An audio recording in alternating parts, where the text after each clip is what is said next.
بسم الله الرحمن الرحيم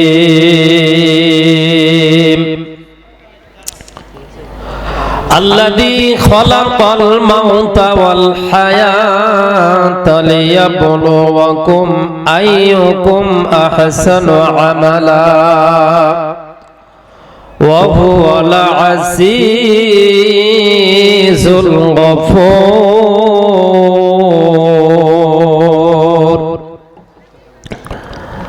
وقال تعالى في شان حبيب إن الله وملائكته يصلون على النبي يا أيها الذين آمنوا صلوا عليه وسلموا تسليما اللهم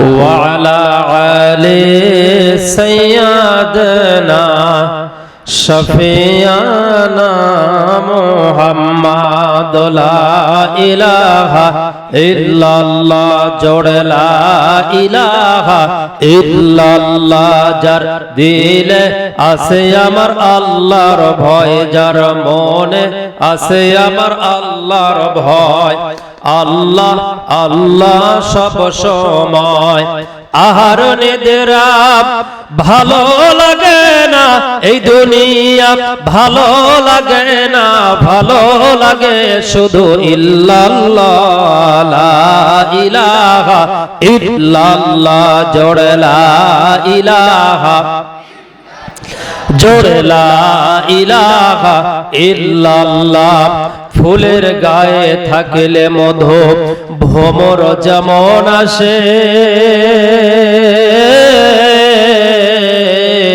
কোরআনের জ্ঞান থাকলে তাকে সবাই ভালোবাসে লা ইলাহা ইল্লাল্লাহ জোড়ে লা ইলাহা জোড়ে লা ইলাহা ভাই আস্তে আস্তে আস্তে আস্তে আপনারা বিরোধী দলের লোক তারপরও আপনাদের সংসদে জায়গা আছে বগুড়ার মানুষের সংসদে জায়গা নেই ঠিক কিনা যেভাবে আওয়াজ দিচ্ছেন এই আওয়াজে আমার মনে হয় যে এখান থেকে মহিলা প্যান্ডেল পর্যন্ত যাচ্ছে না কিন্তু ওখান থেকে যদি জিকির করে আপনাদের এই জায়গা নয় বাজার পর্যন্ত পাগলাপির পৌঁছাবে কথা কোন ঠিক কিনা ভয় করেন কি জন্য বলেন তো একদিন মরণ হবে না মৃত্যু আসবে না মানুষ যত ভয় করেছে জীবনে তত তারা ঠকেছে পেছনে পড়েছে এই জন্য ভয় করবেন না ভয় করলে ওই মানুষ কখনো মানুষ সমাজে মাথা উঁচু করে দাঁড়াইতে পারে না কথা বলতে পারে না সমাজে প্রতিষ্ঠিত হতে পারে না আর মুসলমান তো কখনো ভয় করতে পারে না কারণ ফিলিস্তিনের পরিবেশ আমাদেরকে বলে দিয়েছে কথা বলেন ঠিক কিনা ফিলিস্তিনি পরিবেশ আমাদেরকে স্মরণ করে দিয়েছে এই পৃথিবীর কোন মানুষকে কোন প্রশাসনকে কোন ব্যক্তিকে থেকে মুসলমান ভয় করতে পারে না মুসলমান বীরের জাতি সিংহের জাতি হযরত ইব্রাহিমের সন্তান ইসমাঈলের ভাই আমরা কথা বলেন ঠিক কিনা কারো কাছে মাথা নত করে আমরা বাঁচতে চাই না আমরা আমাদের ইজ্জতের সম্মান একমাত্র আল্লাহর রাহে বিক্রি করে দিয়েছি আল্লাহ জান্নাত ক্রয় করে নিয়েছে কথা বলেন ঠিক কিনা ভয় করেন কাকে কাকে ভয় করেন একমাত্র আল্লাহকে ভয় করব পৃথিবীর কোন মানুষকে ভয় করার যাতে আমরা মুসলমান নই কথা বলেন ঠিক কিনা এক সেকেন্ড এক মিনিট কোন ভয় করব না এতে করে কোন নেতা কোন কর্মী কে খুশি হবে কে বেচার হবে কে মুখ কালো করবে কোন আবু জেহেলের প্রত্যেকটা থেকে আজকের মাহফিল চলবে না হক কথা হবে আল্লাহর কোরআন থেকে কথা বলেন ঠিক কিনা শুনতে রাজি আছেন তাহলে জোরে জোরে জিকির করেন লা ইলাহা জোরে লা ইলাহা ইল্লাল্লাহ লা ইলাহা ইল্লাল্লাহ লা ইলাহা ইল্লাল্লাহ কি বলতে চাই কি বলতে চাই এই কাকা এদিকে হ্যালো আঙ্কেল এদিকে এদিকে কি বলবেন না বাবা ওই যে মামা অসুস্থ তো তিনি প্রধানমন্ত্রী তিনি চলে যাবেন আচ্ছা এই আপনি 2 মিনিট আচ্ছা কথা বলেন আল্লাযী খলাকাল মাউতা ওয়াল হায়াতা লিয়াবলুয়াকুম আইয়ুকুম আহসানু আমালা ওয়া হুয়াল আজিজুল গফুর।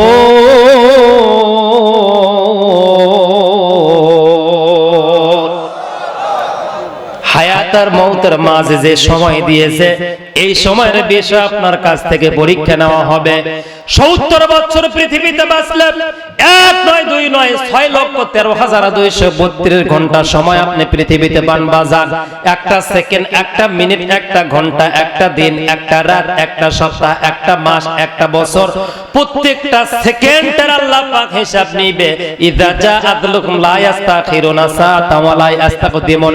আগাইতেও পারবেন না, পিছাইতেও পারবেন না। ইকরা কিতাবাকা কাফা বিনাফসিকা ইয়াউমা আলাইকা হাসিবা। আমলনামা পড়ো, জান্নাতে যাও, ফেল করো তো কেটে কেটে জাহান্নামে পড়ে যাও। নাউযুবিল্লাহ।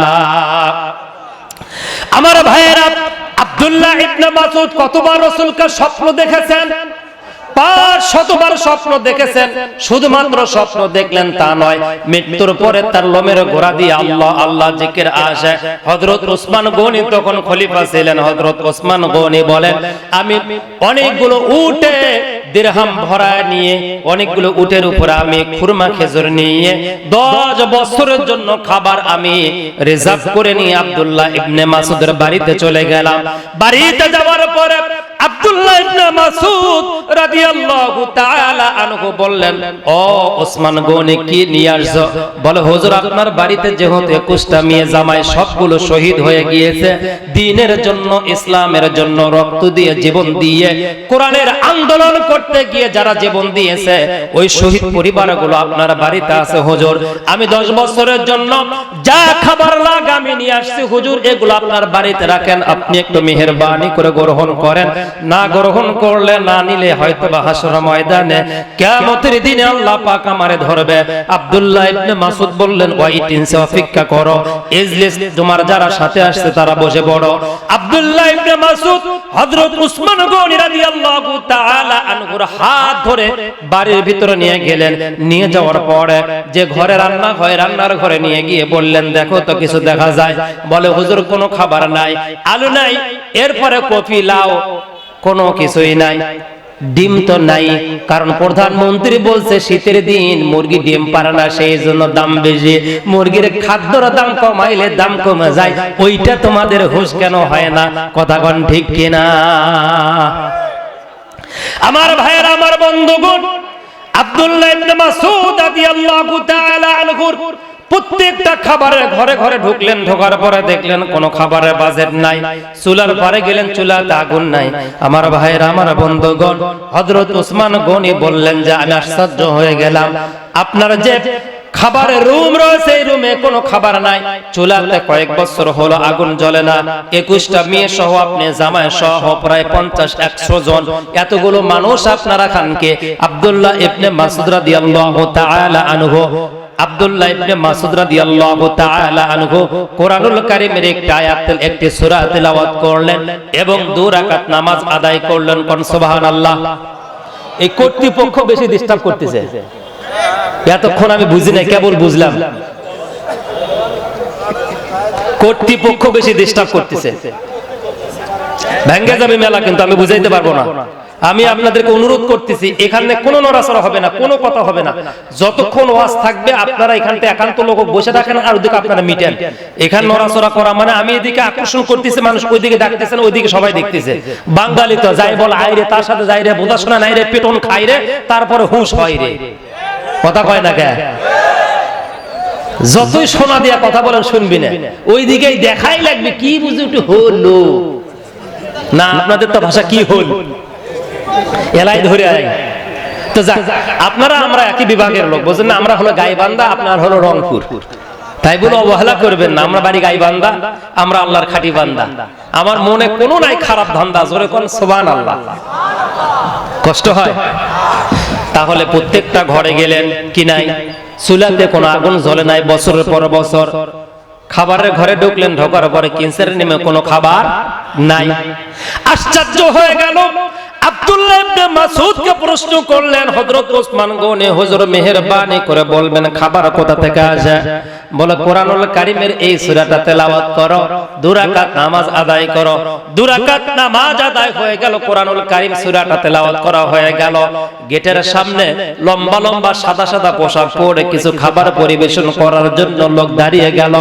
আব্দুল্লাহ ইবনে মাসউদ বলল, ওসমান গনি খবরদার কোনো প্রশ্ন করা যাবে না, প্রশ্ন করলে কিন্তু উত্তর এখন আমি দেব না, মন খারাপ করবেন না, যেহেতু আপনি রাষ্ট্রপ্রধান। খাওয়া দাওয়া শেষ হবে, আপনি যখন আপনার খাবার উটগুলো নিয়ে খাবার যা নিয়ে আসছেন সব নিয়ে বিদায় নিয়ে চলে যাবেন, ওই সময় আপনাকে উত্তর দেব কেন বাড়িতে খাবার নাই, কেন চুলায় আগুন জ্বলে না। ওসমান গনি বলেন, আমি আল্লাহর কসম করে বলি, আমার লাইফে আমার জীবনে অনেক রাষ্ট্র সফর করেছে, এত সুস্বাদু খাবার, এত সুগন্ধি খাবার আমি আমার জীবনে কোনোদিন দেখি নাই। অনেক হোটেলে, অনেক বড় বড় জায়গায় আমি গিয়েছি, যারা খাবার পরিবেশন করে এত সুন্দর বয় কখনো আমি দেখি নাই। খাওয়া দাওয়া শেষ, ওসমান গনি বলতেছে খাবার এত সুস্বাদু কোথা থেকে আসলো? আমার বাপও খায় না, 14 কুষ্টিও খায় নাই, আমিও খাই নাই, কোথায় থেকে পাইলেন? যারা খাবার পরিবেশন করলো ওদের চেহারা তো আমাদের চেহারার সাথে মেলে না। হযরত ওসমান গনিকে আব্দুল্লাহ ইবনে মাসউদ বললেন, যদি খাবারগুলো ফিরায় নিয়ে বাড়ির দিকে চলে যান, প্রত্যেকটা বিষয়ের উত্তর আমি দিয়ে দিব। কোন মারহাবা, কি খেলা খেলেছো আল্লাহ রে আল্লাহ, তোমার খেলা চমৎকার, না পাকে মানুষ বানাইয়া বসাইছো বাজারে, কি খেলা খেলেছো আল্লাহ রে, তুমি কাউরে দিলা 10টা সন্তান, জায়গা জমি নাই, কাউরে দিলা কোটি টাকা, একটা সন্তান নাই। এত আস্তে জোরে কথা বলেন ঠিক কিনা? তুমি কাউরে দিলা 10টা সন্তান, জায়গা জমি নাই, কাউরে দিলা কোটি টাকা, একটা সন্তান নাই, খেলা হবে নাই। কথা কন না, বুঝে নিবে, খেলা আজ নয়, খেলা হবে মুসলমানের হাসরের ময়দান। আল্লাহ পাক যখন ডাক দিয়া বলবে, সালামুন কওলাম মির রাব্বির রহিম, নির্যাতিত, মামলা খাওয়া, হয়রানি হওয়া, ইসলামে আন্দোলন করার কারণে তোমাদেরকে যারা বাধা দিয়েছিল, আজকে তোমরা আমার কাছ থেকে পুরস্কার নাও। কথা কোন ঠিক কিনা? ওই দিন খেলা হবে, আর তোমাদেরকে বলা হবে, ওয়ামতাযুল ইয়াওমা আইয়ুহাল মুজরিমুন, পৃথক হয়ে যাও আর জাতেরা। ওই দিন খেলা হবে, কথা বলেন ঠিক কিনা? কষ্ট হয়, একটু খারাপ লাগে। 14 বছর যাবত মেলা জ্বালাইছে, বাড়িতে থাকতে পারি না। কথা বলেন ঠিক কিনা? এদেশের আমি স্বাধীন এক দেশের নাগরিক। বঙ্গবন্ধু আমাদেরকে যে স্বাধীনতার সময় যে সংবিধান উপহার দিয়েছিলেন, সেই সংবিধানে আছে এদেশের নাগরিকের বাক শক্তি কখনো কেড়ে নেওয়া যাবে না। কথা বলতে হবে, কথা বলতে দিতে হবে, এটা আমাদের স্বাধীনতা। আল-ইয়াউমা নাখতিমু আলা আফওয়াহিহিম ওয়া তুকাল্লিমুনা আইদিহিম ওয়া তাশহাদু আরজুলুহুম বিমা কানু ইয়াকসিবুন। আমার ভাইয়েরা, পৃথিবীর ইতিহাস বলে সাহাবাদের সময় থেকে আজ পর্যন্ত কখনো সুদিন মুসলমানদের ছিল না। কথা বলেন ঠিক কিনা? মুসলমানদের সুদিন যদি থাকতো, বিলালকে চাকরি হারা করতে পারতো না। যদি সুদিন মুসলমানের থাকতো, তাহলে সুমাইয়া, খাব্বাব, খুবাইবকে কখনো আগুনে পড়ে লাগতো না। কথা বলেন ঠিক কিনা? জেল জরিমানা, মামলা হামলা, মুসলমানদের আল্লাহর পক্ষ থেকে পুরস্কার। ইব্রাহিম আগুনে ঝাঁপ দিয়েছে, ইউসুফ আলাইহিস সালামকে কূপের ভিতরে ফেলিয়ে দিয়েছে, এটাই মুসলমানদের পুরস্কার। এর চাইতে বড় পুরস্কার আর হতে পারে না। কিসের ব্যবসার ভয় করেন? কিসের চাকরির ভয় করেন? কিসের সন্তানের মায়া মমতা করেন? আর বাড়িতে বসে বসে টিভি দেখেন আর ফেসবুক চালানোর আফসোস করেন, মরে দেখেন বাটাম ফাটাবে। মরে দেখেন খবর শুরু হয়ে যাবে। রাসূল করিম সাল্লাল্লাহু আলাইহি ওয়াসাল্লামের একজন সাহাবা যার নাম ছিল কাব বিন মালিক রাদিয়াল্লাহু তাআলা আনহু, তিনি রাসূল করিম সাল্লাল্লাহু আলাইহি ওয়াসাল্লাম যুদ্ধের ময়দানে যাওয়ার জন্য বললেন, আজকে ডাকলে পাওয়া যায় না, সুল্লুত করে আর এক রাস্তা দিয়ে পালায়া চলে যান। কাব বিন মালিক রাদিয়াল্লাহু তাআলা আনহু, আল্লাহ রাসূল বললেন বাবা যুদ্ধের ময়দানে যেতে হবে। সবাই চলে গেলেন। কাব বিন মালিক রাদিয়াল্লাহু তাআলা আনহু বলতেছেন যে আমি যে যুদ্ধের ময়দানে যাব, আমার যে ঘোড়া আছে, আমার যে উট আছে, এটা শক্তিশালী, যদি দাবার দেই তাহলে এক দৌড়ে একটা যুদ্ধের ময়দানে চলে যাবে। কিন্তু রাসূলের সাহাবারা চলে গিয়েছে। কাব বিন মালিক রাদিয়াল্লাহু তাআলা আনহু পরে বলতেছে আল্লাহ রাসূল যেহেতু গিয়েছে আমি আর যাই কি করি, যাক যুদ্ধ করে ওরা ফিরে আসুক। কাব বিন মালিক রাদিয়াল্লাহু তাআলা আনহু রাসূলের এত প্রিয় সাহাবা ছিল, বদরের যুদ্ধে আল্লাহ রাসূলের মাথার যে হেলমেট ছিল এইটা হযরত কাব বিন মালিককে দিয়েছিল। আর কাব বিন মালিকের হেলমেটটা আল্লাহ রাসূল কাব বিন মালিকেরটা আল্লাহ রাসূল নিজে ব্যবহার করেছে। কোন মারহাবা, এত প্রিয় আর ভালোবাসার মানুষ। আল্লাহ রাসূল যুদ্ধের ময়দান থেকে 19 দিন পরে ফিরে আসলেন। আসার পরে বললেন আমার সাহাবারা কে কে তোমরা যুদ্ধের ময়দানে যাও নাই? কাব বিন মালিক মাথা নিচু করে আসর নামাজের পরে গিয়ে বলছে ইয়া রাসূলুল্লাহ, ইয়া হাবিবাল্লাহ, আমি যাই নাই। তো তুমি যাও না, কোথায় ছিলা? বলছে ইয়া রাসূলুল্লাহ আপনারা চলে গিয়েছেন, আমি আর পথ মনে করলাম অনেক পথ চলে গিয়েছেন, আমি আর না যাই। এই মনে করে মদিনায় কিছু বুড়া, কিছু ল্যাংড়া আর কিছু প্রতিবন্ধী, কয়জন? সবাই বলেন কয়জন? ল্যাংড়া কানা প্রতিবন্ধী, অসুস্থ যারা বুড়া, এই সমস্ত ব্যক্তিদের সাথে মদিনায় একটু আমি ঘোরাফেরা করলাম কয়েকদিন, বাজারে একটু ওদের সাথে মুখোশ কিছু গল্প করলাম, কিছু কাঁচা খেজুর পাকা খেজুর খাইলাম। এখন 4 হোটেলে যা কি সুন্দর গল্প করে, কথা কর না কে? গল্প করে না? কি সুন্দর গল্প করে। হুজুর যদি এই কাম না করে তাহলে এই কাম হলো কে? সম্মানিত ভাইয়েরা আমার, এইরকম গল্প করছিল কাব বিন মালিক, তবে ইসলামের বিপক্ষে নয়। নবীজি বললেন কাব বিন মালিক তুমি যাও নাই? বলে হুজুর আমি যাই নাই, আপনি দূরে চলে গিয়েছেন বিধায় আমি যাই নাই হুজুর, মাফ করবেন। আল্লাহ রাসূল সাল্লাল্লাহু আলাইহি ওয়াসাল্লাম কাব বিন মালিককে ক্ষমা করলেন। কাব বিন মালিককে ক্ষমা করার পর তৎক্ষণাৎ সূরা তাওবার ভিতরে 10 পারায় আল্লাহ পাক আয়াত নাজিল করলেন। আল্লাহ আয়াত নাজিল করে বললেন হে রাসূল, যুদ্ধের ময়দানে যাওয়া, স্বৈরাচারীদেরকে দেশ থেকে তাড়িয়ে দেওয়া, ওদের ক্ষমতাকে তছনছ করে দেওয়া, এই হুকুমটা তো আপনার ছিল না। সুবহানাল্লাহ। স্বৈরাচারীদেরকে বিদায় করা, এদের রাস্তাকে সংকীর্ণ করা, যুদ্ধের ময়দানে যাওয়া, এইটা তো আপনার কথা ছিল না। এই ডাক দিয়েছিলাম আমি আল্লাহ। সুবহানাল্লাহ বলে। এই ডাক দিয়েছিলেন কে?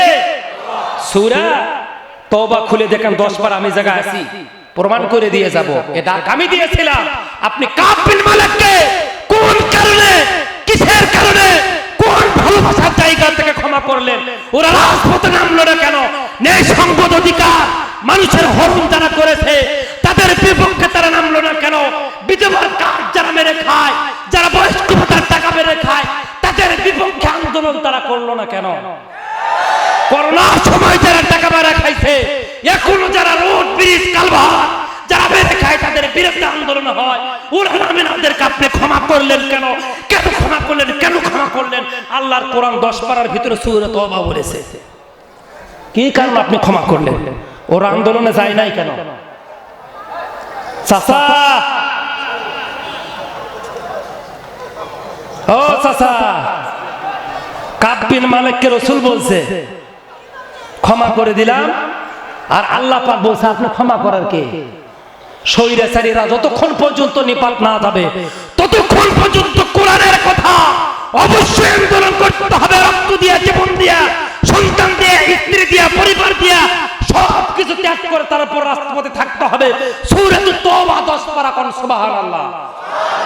আল্লাহ পাক রাসূলকে বলেন কেন ক্ষমা করলেন আপনি? Look at me please. কেন ক্ষমা করলেন? কে বলছে? বোঝেন না? কে বলছে? কি জন্য ক্ষমা করলেন? আমার ভাইয়েরা, আমার বন্ধুগণ, রাসূলের মন খারাপ, আর কথা বলতে পারতেছে না। আরো 2 জন সাহাবা গিয়েছে, রাসূল কথা বলেন না। খবর কি? বলে আমি বলতে পারবো না, তবে রাসূল আমাকে ক্ষমা করে দিয়েছে, এতটুকু জানি। আয়াত নাজিল হয়েছে আমাদের বিপক্ষে। রাসূল তার সাথে কথা বললেন না। 1 দিন নয়, 2 দিন নয়, 40 দিন। কোন মারহাবা। আমার ভাইয়ের, আমার বন্ধু বন্ধুগণ 40 দিন পর্যন্ত একজন নেতা, কাছের মানুষ, ভালোবাসার মানুষ যদি কথা না বলে কেমনটা লাগে? কাব বিন মালিক বললেন আমি পাগল হয়ে গেলাম, মেন্টালিটি প্রবলেম হয়ে গেল, স্ত্রীর কাছে দিয়েও শান্তি পাই না, খাইয়াও শান্তি পাই না, ব্যবসা বাণিজ্য করে মজা পাই না, রাস্তাঘাটে ঠিকমতো গেলে কেউ কথা বলে না, সবাই মুখ ফিরিয়ে নেয়। আমি রাসূলের সাথে, রাসূল ক্ষমা করার পর আল্লাহ পাক আয়াত নাজিল করলো, তারপর থেকে কেন জানি আমার উপরে একটা কালো মেঘ এসে, মানে কালো মেঘ এসে আমার উপরে চেপে গেল। আমি কি করলাম? আমার বাল্যকালে চাচাতো বন্ধু যার নাম ছিল আব্দুল্লাহ, আব্দুল্লাহর নিকটে চলে গেলাম। আব্দুল্লাহর বাড়িতে গিয়ে আব্দুল্লাহকে ডাক দিয়ে বললাম, আব্দুল্লাহ, নবীজি আমাকে ক্ষমা করে দিয়েছে, আল্লাহ রাসূল আমাকে ক্ষমা করে দিয়েছে, আয়াত নাজিল হয়েছে, সত্যি করে বলো তো আমার কোন অপরাধ, আমি কি কোন অপরাধ করেছি? তোমরা কেন আমার সাথে কথা বলো না? এই বিষয়ে তোমার মতামত কি? আমার বাল্যকালের বন্ধু, পড়ার সাথে খেলার সাথে আমার চাচাতো ভাই আব্দুল্লাহ আমাকে বলল, তোমার সাথে কোনো কথা আমি আর বলতে পারবো না, এই বিষয় আল্লাহ এবং তার রাসূল ভালো জানে। কোন সুবহানাল্লাহ। আমার ভাইরা, আমার বন্ধুগণ, আল্লাহ পাক আবার নোটিশ জারি করে দিল, এ নবী ওদের সাথে কোনো মেয়ে যেন বিবাহ শাদী দেওয়া না হয়, ওরা যেন স্ত্রীর কাছে যেতে না পারে, ওরা বাজার ঘাট করবে, ওরা খাওয়া দাওয়া করবে, ব্যবসা বাণিজ্য করবে, কিন্তু মুসলমানের সাথে কোনো সম্পর্ক রাখা যাবে না। কারণ যারা আল্লাহর আইনের পক্ষে যারা আসে না, দ্বীনের জন্য যারা আন্দোলন করে না, নিরীহ মানুষের জন্য যারা কথা বলে না, ইতিম বিধবা, এরপর আলেম ওলামারা, নির্যাতিত মানুষের পক্ষে যাদের চোখের দুটা ফোঁটা পানি পড়ে না, রাজপথে যারা নামে না, ওদের সাথে কোনো বিয়ে শাদী নাই, খেলাধুলা নাই, ওদের সাথে কথা বলা নাই, লেনদেন নাই, বিয়ে শাদী নাই, আত্মীয়তা নাই, ব্যবসা নাই, বাণিজ্য নাই, কোনো সম্পর্ক চলবে না। কথাটা কার? 1 নয় 2 নয় 50 দিন। কতদিন? কাব বিন মালিক পাহাড়ের উপরে দাঁড়ায় বলছে আমি আত্মহত্যা করব, ঝাঁপ দিয়ে পড়ে মরবো।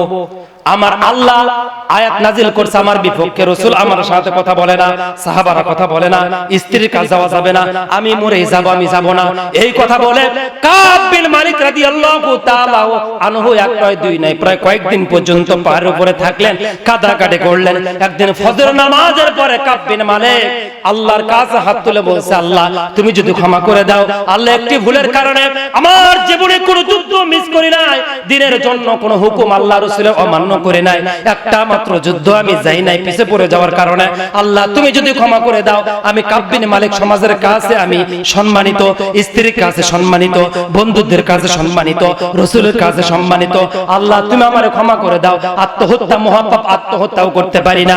আমার ভাইরা, আমার বন্ধুগণ, পিছন থেকে কে জানে ডাক দিয়া বলল, কাব তোমারে আমি আল্লাহ ক্ষমা করে দিলাম। কোন মারহাবা। আমার ভাই রাসূল ক্ষমা করে দিল। সাহাবা এসে কাব বিন মালিককে ডাক দিয়া বলল, চলো আল্লাহ রাসূলের কাছে আয়াত নাযিল হয়েছে তোমার বিষয়ে, যেহেতু তুমি যাও নাই আল্লাহর কাছে, তুমি কি করেছো? তওবা করেছো, খাস দিলে, কান্দাকাটি করেছো, চোখের পানি ঝরাইছো, আল্লাহ মাফ করে দিয়েছে। কাব বিন মালিক এই কথা শোনার সাথে সাথে আমার দিকে তাকার, নিজের শরীরের জামা কাপড় তাড়াতাড়ি খুললেন, খোলার পর ওই ভাইয়ের শরীরের উপরে দিয়ে বললেন যে আল্লাহর রাস্তায় যেহেতু তুমি আমাকে এত বড় একটা শুভ সংবাদ দিয়েছো, আমি আমার নিজের জামা কাপড়টা তোমাকে দান করে দিলাম। কোন মারহাবা।